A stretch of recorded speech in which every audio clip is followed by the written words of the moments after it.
12 օր տևած պատերազմ, բազմաթիվ զոհեր, հազարավոր վիրավորներ, քանդման ենթակա շենքեր։ Այս ամենից հետո հարցազրույց է տալիս Իրանի արտաքին գործերի փոխնախարար Մաջիդ Թաղթ Ռավանչին եւ հայտարարում, որ Միացյալ Նահանգները միջնորդների միջոցով Իրանին փոխանցել է, որ ցանկանում է վերադառնալ բանակցություններին, սակայն հստակ չի ներկայացրել իր դիրքորոշումը բանակցությունների ընթացքում հարձակումների շարունակման հարցի վերաբերյալ։ Մինչև Վաշինգտոնը քննարկում է Թեհրանի հետ բանակցությունների վերսկսումը, Իրանի փոխարտգործնախարարը զգուշացնում է. առանց հարվածների բացառման երկխոսությունը դատապարտված է ձախողման։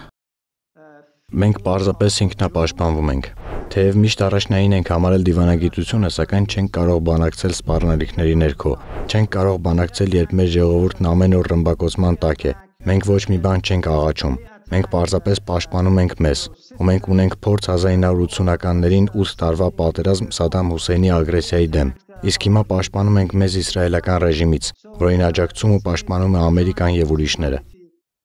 Այս հայտարարությունն արվում է ՄԱԿ-ի ատոմային էներգիայի գործակալության ՄԱԳԱՏԵ-ի ղեկավարի նախազգուշացման ֆոնին, ըստ որի Իրանը դեռևս ունի ունակություն մի քանի ամսում վերսկսելու ուրանի հարստացումը եւ նույնիսկ կարող է միջուկային ռումբ արտադրել։ Թաղթ Ռավանչին հայտարարել է Իրանը կպնդի խաղաղ նպատակներով ուրան հարստացնելու հնարավորությունները եւ հերքել է հրապարակումները, թե իր երկիրը գաղտնի ձգտում է միջուկային ռումբ ստեղծել։ Հարստացման մակարդակը կարելի է քննարկել, ծավալները կարելի է քննարկել, բայց ասել, որ դուք չպետք է հարստացնեք ուրան, որ պետք է ունենաք զրոյական հարստացում, իսկ եթե համաձայն չեք, մենք ձեզ կռմբակոծենք, սա ջունգլիների օրենք է։ Իրանին արգելվել է միջուկային նյութերի մատչելիությունը իր հետազոտական ծրագրի համար, ուստի մենք ստիպված ենք ինքնուրույն գործել։ Պաշտոնյան պնդում է, որ հարցի վերաբերյալ բանակցում էին ամերիկացիների հետ եւ հանկարծ բախվել են ակնհայտ ագրեսիայի։ Արտաքին գործերի փոխնախարարն ասում է, որ նրանք, ովքեր իրենց քննադատում են, պետք է քննադատեն, թե ինչպես է իրենց հետ վարվել Միացյալ Նահանգները։ Պետք է քննադատեն Իսրայելին, իսկ եթե համարձակություն չունեն քննադատելու Ամերիկային, թող լռեն եւ չփորձեն արդարացնել ագրեսիան։ Իրանցիները մտահոգված են, որ պատերազմը կարող է վերադառնալ նրանց առօրյան լի է անորոշությամբ, կյանքը կլավանա, թե հակառակը։ Նրանց ճակատագիրը շարունակում է մնալ հին թշնամության պատանդը։ Ես հավանական եմ համարում, որ բանակցությունները այդ անդրսեղի կունենա, եթե երկու կողմերն էլ դրա մասին հայտարարում են եւ երկու կողմերն էլ կարծես թե ունեն ցանկություն բանակցելու, վերջո երկուսին էլ անհրաժեշտ է բանակցություններ եւ մեծ հաշվով Միացյալ Նահանգներն ու Իրանը այդուհանդերձ բանակցում էին այն ժամանակ, երբ Իսրայելը որոշում կայացրեց հարվածներ հասցնել Իրանի միջուկային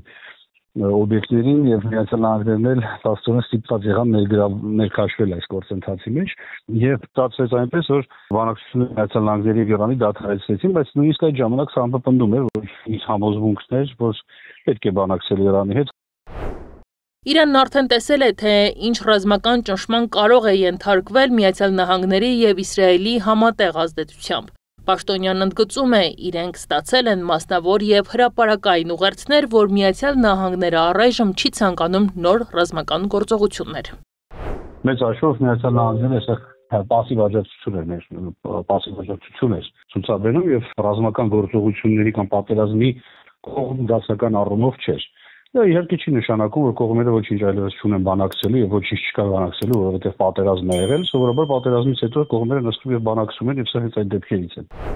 Բայց Իրանը ճնշման տակ է նաեւ երկրի ներսում ընդդիմադիր ներկայացուցիչներից, որոնք վաղուց մեղադրում են դիվանագետներին միամտության համար, կարծելով, որ երբևէ չպետք է վստահեին Միացյալ Նահանգներին ու բանակցություններ սկսեն։ Սեփական քաղաքացիների մի մասն էլ լավ հարաբերություններ է ուզում Միացյալ Նահանգների եւ աշխարհի մնացած այլ երկրների հետ։ Նրանք պնդում են, որ այս լարվածությունը, որը սերնդեսերունդ խճճել է իրենց կյանքը, վերջապես ավարտվի։ Նանա Հայրապետյան, Նոնա Գևորգյան, ABC Media։